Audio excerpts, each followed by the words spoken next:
Magandang umaga po mga kaprobinsyano. Ngayong araw nga po pala mga kaprobinsyano, maaga na naman po tayong nagising para magmuni-muni dito sa harap ng aming bukid. Ay magkape pala. Masarap po kasing humigop ng kape habang hinihintay ang pagsikat ng araw. Maya-maya nga lang, pagkatapos kong magkape, naglakad-lakad naman po ako dito sa gilid ng aming bahay. Siyempre, panibagong araw na naman. Kaya kailangan nating mag-isip ng ating maiuulam. Eto at sinamahan nga ako ng aking anak na mamitas ng gulay dito sa gilid ng aming bahay. Hanggang ngayon nga po mga kaprobinsyano namumunga pa itong ating tanim na talong. Kung matatandaan nyo nga po mga kaprobinsyano, taon na rin po ang nakalipas simula nung tinanim ko ito. O diba kay haba ng buhay nitong aking mga talong? Sana all! Kung hindi nga lang po natatalo nitong mga damo ang sustansya na nakukuha ng gulay, tsak mas marami po talaga tayong makukuha. Pero marami na rin po ito para sa aking pamilya. At sunod ko nga pong kinuha itong bulaklak ng katuray. Nag-uulam po ba kayo nito mga kaprobinsyano? Kami po kasi isa ito sa paborito namin na gulay. Pero nakakapagtaka nga po mga kaprobinsyano. At hindi ko rin malaan kung ito prutas o gulay. Dahil sa taas ng puno talagang susungkitin mo. At ang panghuli ko pong kinuha itong talbos ng kangkong. Dito lang po yan sa gilid ng bukid. Dahil kapag ganitong nag-uulan na po, masipag pong magtalbos itong mga kangkong. Ito rin po kasi ang kainaman dito sa probinsya. Na madalas libre lang ang mga gulay. Basta masipag ka lang talagang magtanim,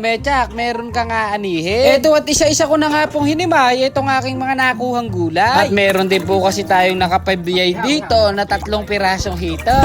Medyo nabubulol-bulol pa nga tayo mga kaprobinsyano. Pasensya na po. Ayun napaka-fresh nga naman talaga ng nakuha natin na bulaklak ng katuray. Lalo naman po itong talong. Na kapag kapipitas sa puno, manamis-namis pa yan. At ito nga napitas din natin na kangkong, kay lulusog din. Iba talaga kapag naiihian.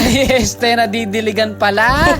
At hindi nga po makukumpleto yan kung wala po nitong ating pangmalakasang buro. Burong kanin po ito na specialty ng aming bayan. Bawang sibuyas luya nga lang po pala ang gagamitin nating ricado dito sa ating igigisa na buro. Diyan po ba sa mga lugar nyo mga kaprobinsyano, ganito rin po ba ang itsura ng buro? Kasi po sa ibang lugar ang kulay po nito ay puti. Pero dito po sa aming lugar ay mamula-mula o mamink-mink.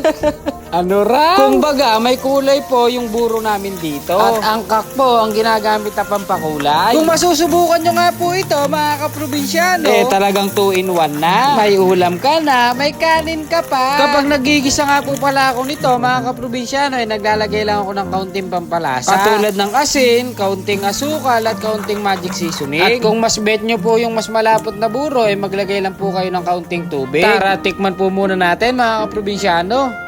Ayun, at okay na po para sa akin ang lasa. At kapag ganyan nagmamantika na po, pwede na po nating hanguin yan mga kaprobinsyano. At ito po kasing nakapabiyay natin na hito, nagwawala na po sa timba. Excited na po yatang maihaw. Pero syempre, kailangan po muna natin itong linisan at medyo malansa rin po kasi itong hito. Kapag nalis na po natin ang madulas na lansa sa balat, lagyan na po natin ng asin. Eto, at may napadaan nga tayong sidekick ngayong araw. Siya nga pala si Erica sa gabi. Eric naman sa umaga.